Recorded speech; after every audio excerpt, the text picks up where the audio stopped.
తిరుమల పరకామణి చోరీ కేసులో టీటీడీ మాజీ అదనపు ఈవో ధర్మారెడ్డి విచారణ ముగిసింది. మరింత సమాచారం మా ప్రతినిధి జయప్రకాష్ అడిగి తెలుసుకుందాం.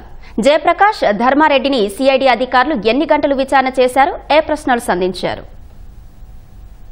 ఈ రోజు ఉదయం సుమారు 10 గంటల ప్రాంతంలో ఇటు మాజీ ఏఈఓ విజయవాడ తులసీనగర్ లో ఉన్న సిఐడి కార్యాలయానికి చేరుకున్నారు. కొద్దిసేపటి కిందటి వరకు ఆయన విచారించారు. మొత్తం చూసుకున్నట్లయితే ఈ రోజు సుమారు 5 గంటల పాటు విచారించారని చెప్పుకోవచ్చు. పరకామణి కేసులో ఇప్పటి వరకు జరిగినటువంటి అంశాలపైన పూర్తి స్థాయిలో విచారించినట్టు మనకి తెలుస్తుంది. నేరుగా సిఐడి ఏడీజీనే ఆయన్ను విచారించారు.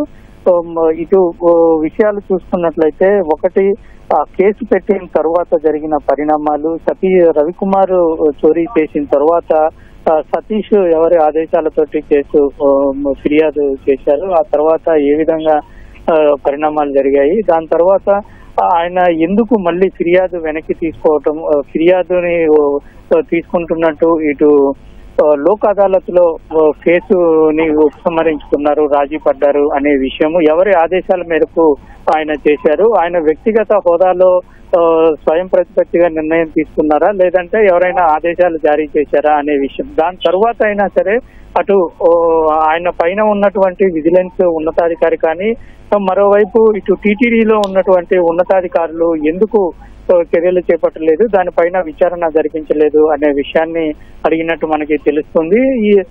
ఇటీవల కాలంలో ఈ కేసు సిఐడికి అప్పగించిన తర్వాత పలువురిని విచారించినటువంటి సిఐడి అధికారులు నిన్న తాజాగా మాజీ చైర్మన్ గా ఉన్న భూమన కరుణాకర్ రెడ్డిని కూడా విచారించారు, కొన్ని విషయాలు రాబట్టారు. అయితే ఇటీవల ఫిర్యాదుదారుడు ఎవరైతే సతీష్ ఉన్నారో ఆయన హఠాత్తుగా మృతి చెందటం అనేది కీలక పరిణామంగా చూడవచ్చు.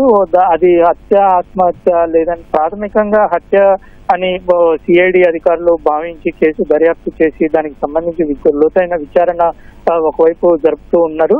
ఇప్పుడు విచారణలో కూడా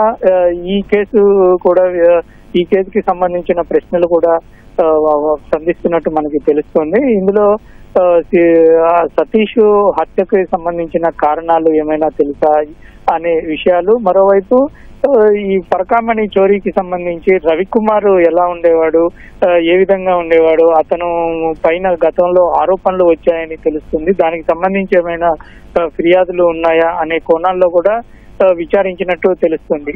ప్రధానంగా అయితే కేసు ఉపసంహరణకి ఎవరు ఆదేశించారు, ఉపసంహరించుకున్న తరువాత మీరెందుకు జోక్యం చేసుకోలేదు, ఎవరి ఆదేశాల మేరకు ఈ వ్యవహారాన్ని నడిపించారు, అసలు రవికుమార్ పైన ఆరోపణలు వస్తున్నా ఎందుకు టీటీడీ అధికారులు కానీ ఇటు విజిలెన్స్ అధికారులు చేపట్టలేదు అనే విషయాన్ని ప్రధానంగా ప్రశ్నించినట్టు తెలుస్తుంది.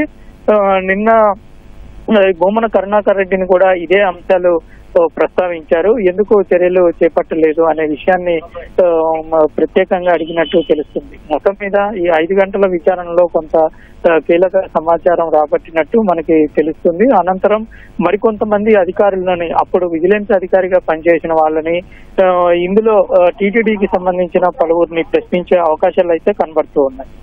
ధన్యవాదాలు జయప్రకాష్.